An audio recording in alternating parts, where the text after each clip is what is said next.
Um, you know, three of the most brilliant, ruthless visionaries in history spent an entire century, like literally burning the world to the ground to build their empires. And in the end, it was all for nothing. Right. In the end, the whole thing was stolen by a back office accountant who faked a stroke.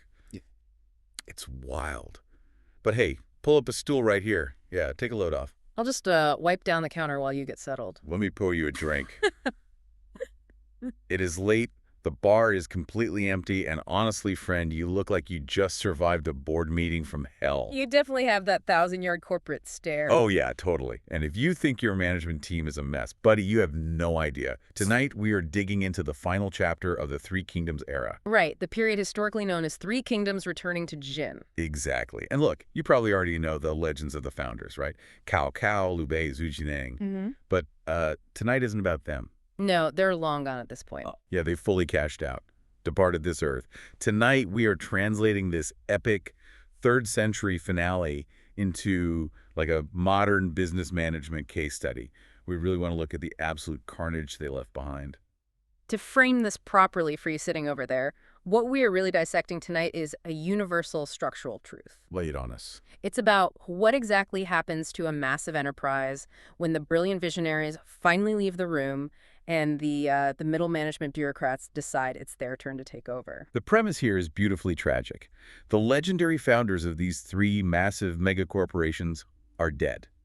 So who is left to run their sprawling multinational monopolies? Mostly unqualified heirs. Yeah, you've got a bunch of 2nd and 3rd generation Nepo babies, and then a few senior consultants who have been quietly scheming in the background for literally decades. Which is always where the real danger is. Always. To really understand a corporate collapse of this magnitude, you always have to look at who controls the IT department. That brings us directly to the story of the Wei Corporation. Originally founded by Cao Cao, Wei was the dominant market leader. The absolute juggernaut. Right. They had the resources, the territory, the numbers.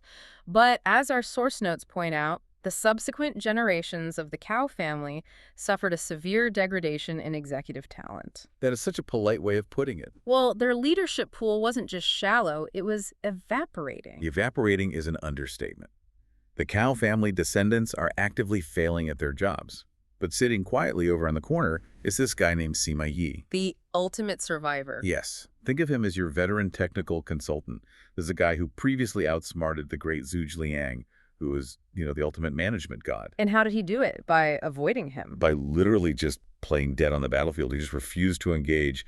And while the Cao family CEO is completely fumbling the bag, Sima Yi is quietly, methodically amassing power. Building his network in the shadows. Right. And this builds up to what history calls the Gaoping Tombs incident.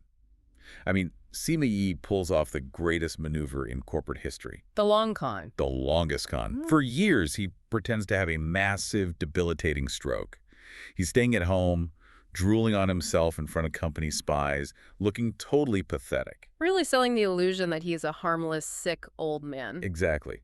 So the Cao family CEO thinks, great, the old guy is finally irrelevant. So what does he do? He takes his entire executive suite overseas for a family tomb-sweeping vacation. A nice little company retreat outside the capital? Yeah, just leaving the office totally empty. And the absolute second that CEO's plane takes off, Sima Yi miraculously recovers from a stroke, stands up, and changes all the server passwords. It's an entertaining analogy, but let's ground that in the historical reality of how power actually changes hands. Oh, sure. Ruin my fun with facts. Well, Sima Yi wasn't just changing passwords. He was executing a flawless, synchronized intelligence blackout and a military coup. The ultimate hostile takeover. Right. When you say he changed the servers, what he actually did was mobilize 3,000 secret Death Squad soldiers. Which is crazy. Where do you even hide 3,000 Death Squad soldiers? He had spent years secretly hiding them in plain sight as ordinary citizens. It's brilliant. He seized the capital's physical armories, and he leveraged his deep network of aristocratic families. Because everyone was just completely exhausted by the Cao family's incompetence. Exactly. They were ready for new management. I mean, I have always said that aggressive resting is a highly underrated path to becoming a CEO. Aggressive resting. Yeah. You just lie there, let everyone underestimate you, let them think you're physically incapable of opening a PDF, and then bam, you lock them out of the mainframe. That's certainly one way to look at it. It's the best way. When that Cow family CEO returned from his little tomb-sweeping vacation, he literally found his key card to the building deactivated. But it wasn't aggressive resting, was it? It was risk mitigation. Okay, corporate speak. Go on. Sima Yi understood that the CEO had the fancy title on his door, but that title was hollow without the operational infrastructure. Right, the title means nothing if you can't actually run the company. Precisely. Sima Yi strategically waited for the right moment to seize the literal and figurative company, chops the official state seals. He went to the Empress Dowager and secured the legal edicts required to strip the CEO of his military command. By the book, technically. Yes. The mechanism here is vital. In any massive organization, the person who controls the operational mechanics, the supply chains, and the access points holds the actual power. Completely regardless of what the organizational chart said. Exactly. Sima Yi used the system's own rules to completely hijack the Wei Corporation. Okay, so Wei proved that the back office guy can steal the company right out from under you if the CEO is negligent. Right. But the rival company, the Shuhan startup, proves the exact opposite. They are a fascinating counterexample. Fascinating and tragic. Because even the hardest working executive in the world cannot save a company if the CEO is actively rotting the culture from the inside. True. If Wei was stolen, Shuhan basically destroyed itself through a catastrophic misalignment of executive vision. It's like the most toxic startup dynamic you can possibly imagine. The sources highlight two key figures here who really embody this dysfunction: the military commander Jiang Wei and the Emperor Du, also known as Lu Shan. The ultimate odd couple. Their dynamic isn't just a clash of personalities, though. It's a textbook example of a structural fracture between field operations and corporate headquarters. Let's look at Jiang Wei first. He is the overworking, overcaffeinated sales manager trying desperately to keep his late mentor's dream alive. His mentor being Zhu Jiliang. Right, the guy who practically invented the company's entire aggressive business model. Right. So Jiang Wei feels this insane, crushing pressure to deliver. And he pushes the company to the absolute brink. He really does. He launches these 9 aggressive marketing campaigns, historically called the 9 expeditions to the Central Plains. It was exhausting for everyone involved. I mean, he is out there in the field, maxing out the corporate credit card, burning through personnel, trying to acquire clients that, frankly, do not exist in that northern market. He was trying to force a market fit that wasn't there. Exactly. He is bleeding the company dry just to hit some imaginary quota that his dead boss set 20 years ago. You have to look at the why behind Jiang Wei's desperation, though. It wasn't just blind loyalty to a quota. You don't think so? No. Zhu Jiliang left Shuhan in a structural nightmare. Geographically, they were isolated in the Sichuan Basin. Which is great for defense. A highly defensible position, yes, but one with severely limited resources compared to the Wei Corporation. The entire economy of Shuhan was built on a war footing. So if they stop fighting, the economy crashes. The doctrine was defense through offense. Jiang Wei believed that if he stopped attacking, the sheer economic and demographic weight of the Wei Corporation would simply crush them. So he was trapped by the legacy of his mentor's strategy. Exactly. He had no other playbook to run. And while Jiang Wei is trapped out there, sleeping in his car and eating cold fast food to keep the company afloat, let's look at what the CEO is doing. Yes, let's look at Adu. Good old Adu. Back at the home office, Adu is literally playing with pet crickets. Surrounded by yes men. Yeah, he's actively listening to the most toxic HR reps you've ever met. These scheming palace eunuchs who isolate him from any bad news. They just tell him whatever he wants to hear. Creating a complete echo chamber. Right. Adu is basically posting, happiness is the most important thing, and good vibes only on the company Slack channel while the servers are literally catching fire. It's a severe dereliction of duty. But hold on, let me ask you, sitting right there, have you ever been in a company where one person is violently pulling the cart forward and the rest of the executive family is sitting inside the cart, actively setting it on fire? We see it all the time. Right, because I will defend Adu here for a second. Oh, this should be good. Hear me out. Was he really a bad CEO, or was he just an early pioneer of the quiet quitting movement? Quiet quitting? Yeah. The guy looked at a failing business model, a completely saturated market, and decided he simply refused to stress over it. He prioritized his mental health over quarterly earnings. I'm going to stop you right there. What is? Come on. Framing that as quiet quitting is a fundamental misunderstanding of leadership responsibility. It's modern management. No, Jiang Wei's extreme, unmanaged burnout, combined with Adu's total let-it-rot apathy is a mathematically guaranteed formula for corporate bankruptcy. Oh, yeah, mathematically. Adu wasn't practicing self-care. He was demonstrating an absolute abdication of fiduciary duty. The hammer comes down. When your field operations are completely disconnected from your executive strategy, the center cannot hold. Adu allowed his toxic inner circle to actively sabotage his best field manager's supply lines out of sheer political jealousy. Okay, you make a fair point. Okay. The proprietress drops the hammer on Adu. Fair enough. Thank you. So Shuhan is bankrupting itself. Mm-hmm. The sales manager is exhausted. The CEO is looking at memes and trusting the HR eunuchs. A prime target for an acquisition. Exactly. How does the Way Corporation, which is now secretly run by our IT guy's family, by the way, finally acquire them? They do it by completely ignoring the main market barriers. Right. Enter an executive named Deng Ai. Deng Ai's approach to this acquisition is what breaks the stalemate. Traditional military doctrine dictated a very specific way to attack Shu Han. You had to go through the front door. Yes. The main Wei manager, Zhang Wei, was doing exactly that. He was launching a massive frontal assault, tying up Jiang Wei at the heavily fortified mountain pass of Jiangxi. So Zhang Hui is essentially banging his head on the heavily guarded front door. Exactly. But Deng Ai looks at the logistical map and completely reevaluates the landscape. Deng Ai is the absolute definition of an extreme delivery guy. He looks at the map, sees the heavily guarded roads, and says, forget the roads. He took a route no one thought was possible. He and his team literally wrap themselves in thick blankets and roll down the sides of unguarded, jagged mountains. It sounds absurd, but it worked. Just tumbling down the cliffs like a bunch of aggressive corporate tumbleweeds. They completely bypass the normal supply chains and show up right at the competitor's headquarters in Chengdu. Bypassing the entire defensive structure. It's the equivalent of everyone fighting over the front lobby security desk. And Deng Ai just drops from the air vents of a skyscraper, rappels down the elevator shaft, kicks open the door to the CEO's office, and slams the merger agreement right on the desk. The blanket rolling sounds absurd, yes, but the military reality of the Yinping Trail March is terrifying. I'm sure it was brutal.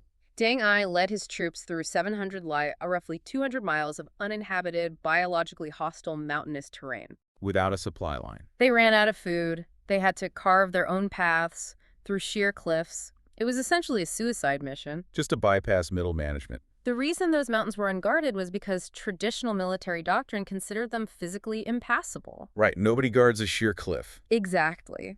Deng Ai didn't just bypass a physical wall. He bypassed the psychological framework of siege warfare. He delivered a psychological shock directly to the nerve center of the enemy command. And the reaction to that shock is legendary. It really is. Deng Ai drops from the ceiling, starving, covered in mountain dirt, holding a sword, and Adu doesn't even blink. He was probably relieved. He totally was. He basically looks up from his birdcage and says, "Oh, you're here, finally. Listen, take the company, take the keys. I'm taking my severance package and I'm going to go play." The path of least resistance. Yeah. The source notes highlight a famous historical idiom that comes from this exact moment. Le beau si chou. A very famous phrase. It literally translates to being so happy playing that you don't even think about your old home. Or your old company in this context. Exactly. He surrenders, gets taken back to the Wei capital. They give him a nice little honorary title, throw him a banquet. The golden parachute. And he explicitly tells his captors, "I'm having so much fun here. I don't miss Shu at all." Deng Ai succeeded precisely because he implicitly understood the psychological decay of the target company. He read the room. He realized the enemy CEO was completely detached. If Adu had decided to mount a defense in Chengdu, Deng Ai's starving, exhausted troops would have been slaughtered. Oh, absolutely. They were running on fumes. But Deng Ai gambled on the rod. He didn't have to win a protracted siege. He just had to provide a cowardly CEO with a viable exit strategy. Give him an out. Right. Adu wanted the golden parachute more than he wanted to endure the stress of running his father's empire. The goldenest of parachutes. But here's where it gets really wild. The final consolidation. We've got one rival bought out. The Shuhan startup is gone. It's time for the ultimate corporate rebranding to finish the game. Bringing it all back to the Sima family. Remember our IT guy, Sima Yi, who faked the stroke? Well, he passes away, his son takes over, and eventually it's his grandson, Sima who gets to ring the bell at the stock exchange. The Sima family had been operating as the shadow board of directors for 3 generations at this point, Just pulling all the strings. hollowing out the Cao family's authority from within. But Sima Yan decides it is finally time to drop the facade entirely. Sima looks around and says, "Why are we still pretending?" There was no need anymore. So he fires the final Cao family puppet CEO, just hands him a cardboard box, and has security escort him out of the building. A quiet end to a powerful dynasty. Then Sima establishes a brand new monopoly. He calls it the Jin Dynasty. And just to tie up the final loose end, he casually acquires the crumbling southern competitor, the Wu Corporation. Wu had been decaying internally for years as well. Yeah, they were dealing with so much internal executive infighting and terrible leadership that they basically crumpled the second Sima pushed on the door. The market was finally unified. And I just have to marvel at the sheer scale of this whole situation. I mean, think about it. 3 rival families, the Caos, the Lias, the Suns, The original titans. they spent an entire century launching hostile takeovers, fighting bloody, literal wars. They depleted all their market share, burned through all their venture capital, and completely destroyed the landscape. The ultimate sunk cost fallacy. Right. And in the end, A family of quiet accountants who just sat in the back office, filed their paperwork, and waited. They ended up buying the whole entire market at the absolute rock bottom price. it is a profound masterclass in macro-level strategic pacing. It really is. Our source text actually distills this entire century of chaos into 4 core management philosophies. Bro, let's hear them. It summarizes the original founders and the ultimate victor. And these aren't just historical footnotes, they are structural blueprints for how enterprises are built and broken. Okay, hit me. What's the first one? First, Cao. He proves that if you aren't ruthless, your foundation isn't stable. Right. You can't build a monopoly by being everyone's best friend. He certainly wasn't. Cao was the guy who instituted pure meritocracy. He didn't care about your aristocratic bloodline or your moral purity. If you could deliver results, you got the job. Pragmatism over tradition. He built the strongest base because he made hard, deeply unpopular decisions to centralize power. Exactly. But that ruthlessness has a ceiling, which brings us to the second lesson. Liu Bei. The man with the sandals. He proves that soft power and emotional capital are sometimes far more effective than raw leverage. So true. Liu Bei built an entire corporate culture around the narrative of loyalty, brotherhood, and appearing as the benevolent underdog champion of the Han Restoration. He was the absolute king of PR and the guilt trip. It was a very effective strategy. I'm just a humble guy making straw shoes. Please fight my wars for me because we are the good guys. And it worked. He attracted some of the greatest talent of the era simply because people wanted to buy into his brand's mission statement. He sold a vision. But a vision needs an operational genius, which is our third lesson, Zhujiang. The smartest guy in the room. He proves that even a management god cannot carry terrible teammates, and more importantly, that micromanagement is a fatal flaw. Oof. Yeah, that hits hard. Zhujiang was brilliant, but he insisted on controlling every single aspect of the Shu Han administration, from grand military strategy down to the accounting ledgers. Like I said before, one person pulls the cart, the whole family sets it on fire. Precisely. Because Zhujiang handled everything himself, he never built a proper talent pipeline. No succession plan. None. When he died, he left a massive vacuum. Jin Wei was a brilliant tactician, but he lacked the overarching strategic vision of his mentor. He was just following the old playbook. You can have the best operational mind in the world, but if you don't empower your successors and your talent pool is empty, the enterprise will collapse under its own weight the moment you leave the room. Which perfectly sets the stage for the fourth and final lesson. Sima Yi. The victor. The ultimate truth of this era is that if you just live long enough, mitigate your risks, and conserve your resources while everyone else burns their runway, the market is yours. Sima Yi is the triumph of endurance over flash. Exactly. He didn't need to win every battle. He just needed to not lose while letting his competitors exhaust themselves. He let the Cal family grow complacent. He just sat there and waited. He played the long game, understanding that survival is the ultimate prerequisite for victory. So what does this all mean for us sitting here at the end of the night? The epic opening line of The Romance of the Three Kingdoms is famous, right? The empire, long divided, must unite. Long united, must divide. Yeah. But when you strip away the armor and the horses, that's really just the ultimate description of the modern corporate business cycle, isn't it? It maps perfectly. Monopolies grow bloated and break up into hungry startups. The startups fight, burn their cash, figure out new efficiencies, and eventually consolidate back into a monopoly. Over and over again. For thousands of years. Yeah. Just a bunch of guys faking strokes and rolling down mountains in blankets trying to hit their key 3 targets. It is the eternal cycle of fragmentation and consolidation. And it leaves a very specific structural question for you to consider. Oh, I left some homework. What is it? Tomorrow morning, when you look at your own corporate landscape or your industry as a whole, ask yourself, where are you in the cycle? That's a good question. Are you in an era of division where the aggressive, hungry startups are burning cash to win territory? Or are you shifting into an era of consolidation where the quiet accountants are about to sweep in and buy up the exhausted market for pennies on the dollar? It's always one or the other. Because history proves, no matter how permanent the current landscape feels, the cycle is always about to turn. And when it does, you better make sure you know who has the passwords to the servers. Well, finish that glass, boss. The bar's closing up. Have a good night.